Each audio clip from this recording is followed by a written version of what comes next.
So అప్పటి నుంచి ఇప్పటి వరకు ఆ నిధి గురించి అన్వేషణలు అనేవి జరుగుతూనే ఉన్నాయి. అండ్ ఆ నిధి అన్వేషణ కారణంగానే రాబర్ట్ లూయిస్ స్టీవెన్స్ యొక్క ఫేమస్ నవల అయిన ట్రెజర్ ఐలాండ్ అనే నవల కూడా పుట్టింది. అండ్ అది బాగా పాపులర్ అయింది కూడా. అండ్ ఇప్పటి వరకు కూడా దాని గురించి చాలా మంది వెతకడానికి ప్రయత్నిస్తూనే ఉన్నారు. కానీ గడిచిన 100 సంవత్సరాలుగా ఆ ప్రాంతాల్లోకి ఎవరిని అలౌ చేయడం లేదు. కారణం ఏంటంటే ఆ ఐలాండ్ ని యునెస్కో వాళ్ళు వరల్డ్ హెరిటేజ్ ఒకటిగా గుర్తించారు. ఎందుకంటే అక్కడ ఉన్న అన్స్పాయిల్డ్ ఎన్వైరన్మెంట్ అనేది చాలా గొప్పగా ఉంది. అండ్ వైల్డ్ లైఫ్ కూడా చాలా వెరైటీ కలిగి ఉంటుంది. బట్ ఫైనల్ గా ఒక అడ్వెంచర్ 18 నెలల పాటు ప్రభుత్వంతో మాట్లాడుకొని పర్మిషన్ తీసుకొని ఆ ప్రాంతానికి వెళ్ళాడు. బట్ తర్వాత అతను మళ్ళీ వెనక్కి తిరిగి రాలేదు. అతని పేరు సిన్ వైట్ హెడ్.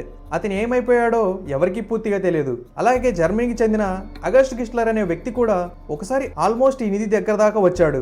19 ఏళ్ల పాటు ఆ ఐలాండ్ లోనే గడిపాడు ఆ నిధి కోసం వెతుక్కుంటూ. అయితే అతను కేవలం 6 బంగారు నాణ్యాలు మాత్రమే కనుగొలిగాడు. మిగతాదేది అతనికి దొరకలేదు. అండ్ ప్రస్తుతం మీరు కూడా కావాలనుకుంటే పర్మిషన్ తీసుకొని అక్కడికి వెళ్ళి వెతుక్కోవచ్చు.